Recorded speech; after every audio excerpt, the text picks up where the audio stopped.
Chief justice പദവിയിൽ നിന്ന് വിരമിച്ചിട്ടും ഔദ്യോഗിക വസതിയിൽ താമസം തുടരുന്ന DY ചന്ദ്രചൂഡ് ഉടൻ അവിടെ നിന്ന് ഒഴിയണമെന്ന് സുപ്രീംകോടതി. ഇക്കാര്യം ആവശ്യപ്പെട്ട് സുപ്രീംകോടതി അഡ്മിനിസ്ട്രേഷൻ കേന്ദ്ര സർക്കാരിന് കത്ത് നൽകി. ചന്ദ്രചൂഡിനെ ഉടൻ മാറ്റി ആ വീട് കോടതിയുടെ ഹൌസിംഗ് പൂളിലേക്ക് മാറ്റണമെന്നാവശ്യപ്പെട്ടാണ് കത്ത് നൽകിയിരിക്കുന്നത്. സുപ്രീംകോടതിയിൽ നിലവിലുള്ള ജഡ്ജിമാർക്ക് മതിയായ താമസ സൗകര്യം ഇല്ലാത്തതിനാലാണ് നടപടി. ചീഫ് ജസ്റ്റിസ് അടക്കം നിലവിലുള്ള 33 ജഡ്ജിമാരിൽ 4 പേർക്ക് നിലവിൽ താമസ സൗകര്യമില്ല. ഇവരിൽ ഒരാൾ നിലവിൽ സർക്കാർ ഗസ്റ്റ് ഹൌസിലും 3 പേർ കോടതിയുടെ ട്രാൻസിറ്റ് അപ്പാർട്ട്മെന്റുകളിലുമാണ് താമസം. ഇതോടെയാണ് കൃഷ്ണമേനോൻ മാർക്ക് ബംഗ്ലാവിൽ നിന്ന് ചന്ദ്രചൂഡിനെ മാറ്റണമെന്ന ആവശ്യമുയർന്നത്. DY ചന്ദ്രചൂഡ് 2024 നവംബർ 10-നാണ് വിരമിച്ചത്. വിരമിച്ച ശേഷവും ചീഫ് ജസ്റ്റിസുമാർക്ക് 6 മാസക്കാലം ഔദ്യോഗിക വസതിയിൽ താമസിക്കാമെന്ന നിയമമുണ്ട്. എന്നാൽ ചന്ദ്രചൂഡ് ഔദ്യോഗിക വസതിയിൽ ഇപ്പോൾ 8 മാസത്തോളമായി താമസിച്ചു വരികയാണ്. തനിക്ക് ശേഷം വന്ന ചീഫ് ജസ്റ്റിസുമാരായ BR ഗവായ്, സഞ്ജയ് ഖന്ന എന്നിവർ നിലവിലുള്ള വസതിയിൽ തന്നെ തുടരാൻ തീരുമാനിച്ചതുമൂലമാണ് ചന്ദ്രചൂഡിന് ഔദ്യോഗിക വസതി ഒഴിയേണ്ടി വരാതിരുന്നത്.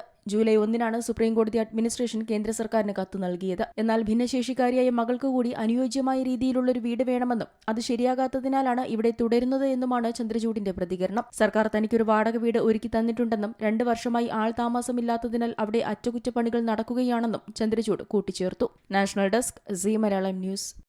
ഏറ്റവും പുതിയ വാർത്തകളും വിശേഷങ്ങളും വിരൽ തുമ്പിലറിയാൻ സീ മലയാളം ന്യൂസ് എല്ലാ ഡിജിറ്റൽ പ്ലാറ്റ്ഫോമുകളിലും ലഭ്യം.